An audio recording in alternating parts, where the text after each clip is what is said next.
Bienvenidos a Biblos, una voz de autoridad, una voz que lleva claridad a la palabra de Dios, una voz que te ayudará a caminar rectamente en estos tiempos de oscuridad y tinieblas. Acompáñenos mientras que exploramos la palabra de Dios juntos y temas que afectan a este mundo y su vida diaria. Bienvenidos a Biblos, una voz de verdad en el mundo.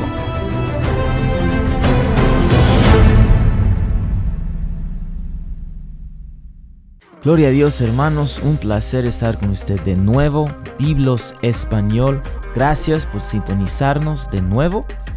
Tenemos con nosotros nuestro hermano, nuestro amigo, el reverendo Alonso Cueto. Buen día. Hermano Cueto, gracias por su tiempo, gracias por tomando de su tiempo de estar con nosotros. Y hoy vamos a comenzar de hablar del compromiso y la visión. Y hemos estado hablando de la visión por unas semanas, pero vamos a conectarlo con el compromiso hoy en esta conversación. Quiero empezar con esto. Si usted puede definir exactamente qué es compromiso. Sí. Bueno, primero quiero decir que es un placer estar aquí con ustedes. Gracias por la invitación. Estoy honrado de poder estar aquí. Amén. Pero vamos a hablar de esto del pacto, del compromiso y en visión. Uh-huh. Así que hablando de esto del pacto, uno tiene que entender, bueno, lo que es. Y hablando del pacto, es un compromiso, si lo puedo decir así, un compromiso, en este caso, hablando entre Dios y el hombre, o el hombre y Dios. Es un compromiso mutuo entre Dios y el hombre. Muy bien, y vamos a estar intercambiando la palabra pacto y compromiso, ¿ok? Así que, ¿nos puede dar un ejemplo de un compromiso en la Escritura y también en la vida natural para que podamos entender qué exactamente estamos hablando? Amén. Bueno, eso la verdad lo vemos todo el siempre, ¿verdad? Yo no pienso que es algo que no se ve. Esto se ve en todo lo que hacemos, esto del compromiso. Una de las cosas que sí, en verdad, llegamos a mirarlo más común, o un buen ejemplo, mejor dicho, es en esto del casamiento, cuando personas se llegan a casar. Cuando personas se llegan a casar, uno llega a estar ahí en la ceremonia y ya sabemos lo que llega a ocurrir, ¿verdad? Pero lo que llega a ocurrir es que llegan a dar ciertas cosas, hacen preguntas, y dice, te comprometes a hacer esto, te comprometes a hacer aquello, ¿verdad? Y regularmente, si es que la persona está comprometiéndose y quiere vivir esa vida con esa otra persona, va a decir, sí, yo quiero hacer eso, yo me comprometo a hacer eso. Y esto va mucho más antes, empieza en visión, porque no va a decir yo me comprometo a hacer esto si no se ve en 2-3 años cumpliendo con lo que está diciendo, ¿verdad? Así que toma visión, un aspecto de visión para poder comprometerse a algo. Muy bien, así que en la boda, esta pareja tiene la visión que voy a tener una vida de mis sueños y voy a tener todo en alegría, en tiempos buenos, pero estoy diciendo en los buenos y en los malos porque ya tengo en mi mente la visión de cómo la vida va a ser. Así estoy pensándolo bien. Entonces, en la Escritura, ¿un ejemplo? Sí, hay varias, pero una de las que se me viene a la mente es de José. José era un hombre que desde temprana edad en sí él tenía visión. Dios le había dado sueños, ¿verdad? Pero no habían ocurrido estas cosas en su vida todavía, ¿verdad? Él se las contó a sus hermanos, a su papá, ¿verdad? Y conocemos la historia, ¿verdad? Pero él no había visto esto todavía en su vida cumplirse. Así que se puede decir que era visión hacia el futuro. Él solamente esperaba. Él solamente confiaba en Dios. Y todos conocemos lo que pasó, que le vendieron en esclavitud y se encontró en una posición donde ya no estaba en la casa de su padre. Ahora él estaba en prisión, estaba en la casa de Potifar, ¿verdad?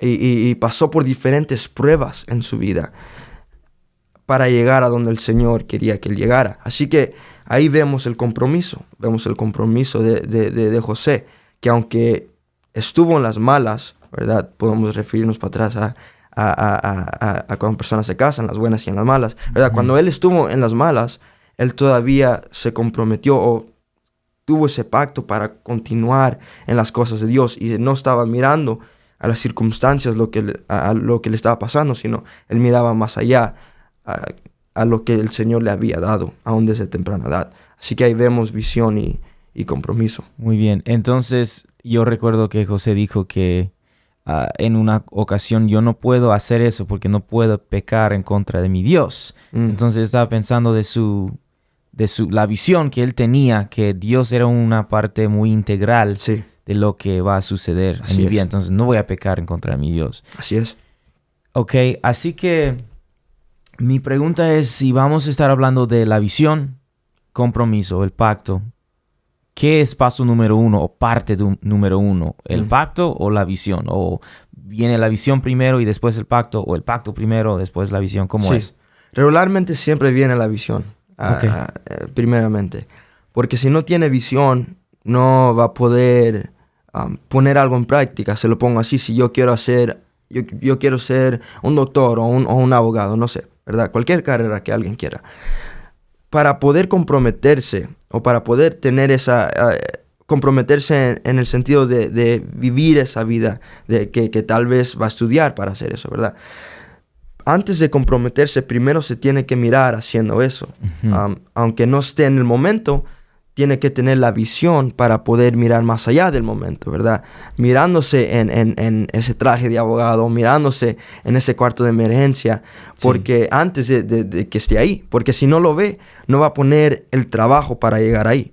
Así que siempre viene un nivel de visión antes de que viene la práctica, si lo puedo decir, o la manifestación en lo físico, Ok, o el pacto. perdón. Disculpe. Visión primero, Sí, después el pacto. sí.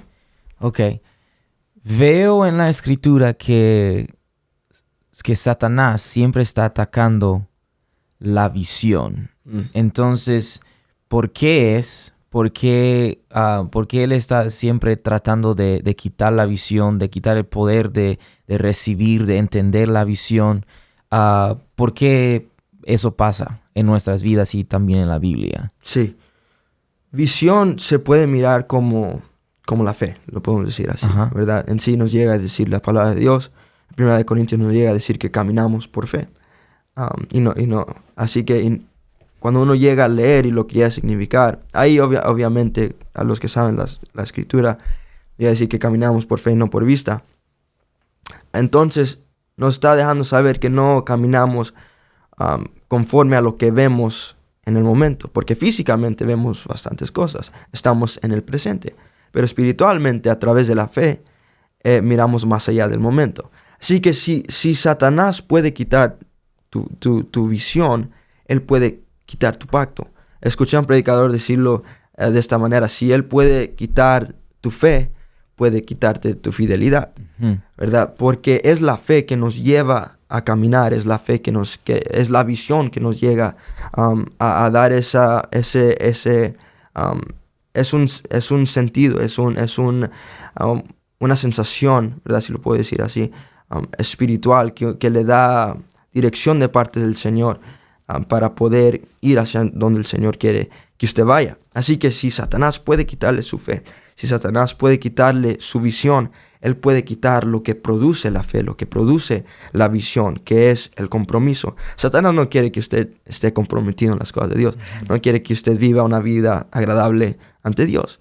Así que si le puede quitar su fe, si le puede quitar su visión, él le puede quitar todo lo demás. Porque es con eso que todo es... todo proviene de eso. Sí, ok, dos preguntas. Primeramente, porque usted dijo que caminas por la fe y no por la vista. Entonces, la visión no es una cosa natural que estamos viendo con los ojos naturales, sino algo espiritual. Sí. Quería aclarar eso. Sí, sí. Y también parece que Satanás está tratando de aún quitar el paso número 1 para que no podemos continuar. ¿Estoy bien en esto? Sí. No, sí, una vez más, si puede quitarle el paso 1 es lo que va a hacer. Sí. ¿Verdad? ¿Por qué esperar hasta que usted ya esté haciendo algo para el Señor si le puede quitar cuando apenas está comenzando, ¿verdad? Si alguien está comenzando en su fe, créame que le va a empezar a atacar. No va a esperar hasta que hasta que ya sea un predicador, porque ya sabe que para ese punto tal vez no tiene la misma habilidad, o si lo puedo decir así. Pero si le puede quitar, en otras palabras, si le puede quitar al comenzar, no deja que crezca, no deja que usted llegue a ningún punto donde el Señor quiere que usted llegue. Si le puede quitar al comenzar, ni tiene oportunidad de ser nada, si lo puedo decir así. No. Por eso es importante la visión. Sí, ok, entonces en mi mente un ejemplo de eso en lo natural. A veces yo tengo una día con una lista de cosas muy larga que hacer y trato de empezar mi día y no puedo encontrar las llaves del carro. Entonces no puedo hacer nada sin estas llaves. Sí. Entonces parece que eso es lo mismo que Satanás está tratando para que usted ni aún puede empezar de hacer lo que Dios tiene para su vida. Sí. Entonces si Él quita la visión, no puede hacer nada que usted tiene planeado en su vida, que Dios realmente tiene planeado en su vida. Entonces, un ejemplo, Sansón. Sí. Si usted puede hablar de Sansón, este proceso de donde el enemigo quitó la visión. Sí. Donde él quitó, pues, el pacto y el compromiso. Sí. La verdad, la historia de Sansón es una cuando hablamos de esto del compromiso, es un muy buen ejemplo. Sabemos que él era un líder en Israel. Claro. Él tenía gran responsabilidades, ¿verdad? Así que él como nazareo, él tenía responsabilidades. Tenía responsabilidades de mantener en su vida. Eran responsabilidades, reglas, estandartos, se puede poner así. Así que llegamos a mirar cómo él llegó a fluctuar, cómo él llegó a vacilar. Él tenía estas cosas, pero en el transcurso del camino llegamos a mirar que él empezó a mirar hacia cosas que no le pertenecían. Él empezó a mirar hacia sabemos de Dalila, ¿verdad? Así que, porque él empezó a mirar en lugares incorrectos, él empezó a poner su mirada en cosas que la verdad no eran importantes, en distracciones.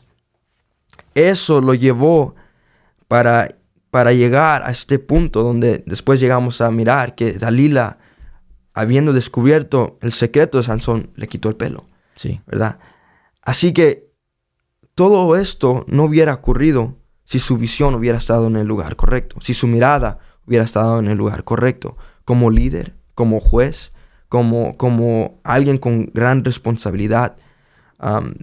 Si él hubiera mantenido su mirada en lugares correctos, hubiera prevenido mucho de lo que íbamos a leer después, ¿verdad? En cuando él le falló a Dios en ese compromiso tan grande, en ese pacto tan grande que era representado en su cabeza. En sí, después llegamos a leer cómo también le sacaron los ojos.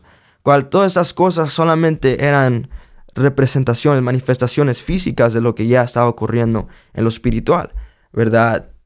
Él ya le había fallado a Dios en su pacto, ya había quebrantado diferentes cosas de su pacto mucho antes. Y así ya con la había visión. perdido su vista mucho más antes de perder sus ojos. Sí. Sí, entonces también su pacto mucho más antes que quitaron el pelo. Sí. ¿Estoy bien en eso? Sí. Muy bien. Así que quiero hacerlo muy básico. Si usted puede cortarlo a lo más básico para las personas que están escuchando, que están quizás escuchando eso mientras que están manejando, haciendo sus ejercicios, haciendo sus cosas. ¿Cuáles son las cosas que uno debe hacer el día hoy, en este momento, o quizás paren de hacer? ¿Cuáles son los pasos que uno puede hacer para mantener la visión, para que esta visión puede crecer en sus vidas, desarrollar en sus vidas, para que ellos puedan llegar a comprometerse más y más? Entonces, sabemos que necesitamos orar, necesitamos ayunar, todo esto. Sí. Pero ¿cuáles son las cosas básicas afuera de eso que podemos hacer en nuestra vida diaria? Sí. Empezando, ya hablamos de esto, teniendo nuestra mirada en el lugar correcto. Eso es muy, muy esencial. Teniendo nuestra mirada en el lugar correcto, porque si ni estamos mirando, en Colosenses nos llega a decir, en Colosenses capítulo 3, nos llega a hablar de cómo tenemos que tener nuestra mirada en las cosas de arriba, no las cosas terrenales, con un propósito. Porque si caminamos por lo que vemos en el presente, no vamos a poder llegar a donde el Señor quiere que nosotros lleguemos. Así que teniendo nuestra mirada en las cosas correctas, poniendo nuestra mirada en Jesús. Yo sé que tal vez lo escuchamos todo el siempre, Sí. pero es importante, ¿verdad? Teniendo nuestra mirada en Jesús. Ahora, número 2 es aprendiendo a escuchar. Aprendiendo a escuchar. La razón por qué digo esto es porque nos llega a decir que la fe viene por el oír. Y el oír por la palabra de Dios. Así que para poder, ya hablamos la similaridad entre la fe y la visión. Así que si uno quiere tener visión, primero tiene que aprender a escuchar. Porque es a través del escuchar que uno llega a escuchar la voz de Dios. Uno llega a escuchar el plan de Dios. Y ya después lo puede poner en práctica. Pero todo viene por la palabra de Dios. Todo viene por lo que Dios ha dicho. Así que cuando uno aprende a escuchar, esto es la llave. Y no tan solo escuchando. Nos llega a hablar Jesús como varios pueden escuchar. Pero la diferencia, ¿verdad? Todos estamos en ese mismo servicio el domingo o cuando sea que tenemos servicio. Sí. Todos estamos en ese cuarto escuchando al predicador. Pero la diferencia entre alguien más y alguien que en verdad quiere vivir esta palabra es que el que quiere vivir la palabra va a ser hacedor, va a cumplir, no tan solo va a escuchar la palabra, no tan solo va a leer la palabra, va a vivir la palabra. Es una llave. No se trata de tan solo leer nuestras Biblias, sino vivir nuestras Biblias. A comparación de alguien que en verdad no quiere vivir esta palabra. Así que aprender a obedecer. Si el varón de Dios dice que haga algo, usted hágalo, ¿verdad? Si el varón de Dios nos dice, ¿verdad? No hay por qué preguntar, es el varón de Dios. Y todas estas cosas son cosas, porque el varón de Dios es una voz de Dios en nuestras vidas. Claro. Así que es obedeciendo a la voz de Dios en nuestras vidas, es escuchando la voz de Dios en nuestras vidas. Así que teniendo nuestra mirada en Dios, número 1. 2, escuchando y obedeciendo la voz de Dios. Son 2 puntos muy, muy claves en esto de vivir una vida constante en compromiso en las cosas de Dios. Amén, amén. Muy bien, hermano Alonso, muchísimas gracias por su tiempo. Amén. Tengo 3 preguntas antes que terminamos. Ok, número 1, y perdón, estoy volteando la página un poquito. Está bien. De esta conversación. La parte más importante en la boda es los votos, el beso. Ay. Vamos a decir, porque todos le gustan ese beso. ¿Ya? Todos están ahí esperando ese beso. Ok. Ya sabemos, así que vamos a decir el beso. Ok. ¿Sansón tenía músculos o no? En su opinión. He escuchado los 2 lados. Si obviamente tenía fuerza, pero he escuchado a personas decir, pues no tenía, era muy flaco y su fuerza venía de Dios. Entonces, sí. Bueno, su opinión. Ya hablamos de cómo lo espiritual se manifiesta en lo físico. Así que si él tenía fuerza de parte de Dios, yo voy a decir que Dios le dio un poco de esa manifestación en lo físico. Sí, yo voy a decir que sí tenía músculos. Sí, ok. Entonces, número 3 para las personas que no tienen pelo, como Sansón, como yo. Entonces, todavía tenemos la fuerza. ¿Cómo va esta conversación? Sí. Nos quitaron el pelo. El pacto de Sansón era mucho más. Era representando su pelo, pero venía de Dios. Así que con pelo no depende de su pacto. Amén, su pacto con Dios. amén. Ok, entonces, hermanos, hay esperanza. Amén. Para nosotros que no tenemos tanto pelo como en el pasado. Pero gracias, hermano Alonso, que el Señor le sigue usando. Hermanos, muchísimas gracias por su tiempo, gracias por sintonizarnos. Estamos orando por todas las personas que están escuchando eso. Que el Señor les bendiga ricamente. Nos vemos la semana que entra. Gracias por sintonizarse a este podcast de Biblos Español. Si usted ha disfrutado este podcast, tome el tiempo de dejarnos un comentario y compartirlo con sus amigos y familia. Para ser notificado cuando publicamos nuevos podcasts, asegúrese de suscribirse. Nos vemos la próxima vez.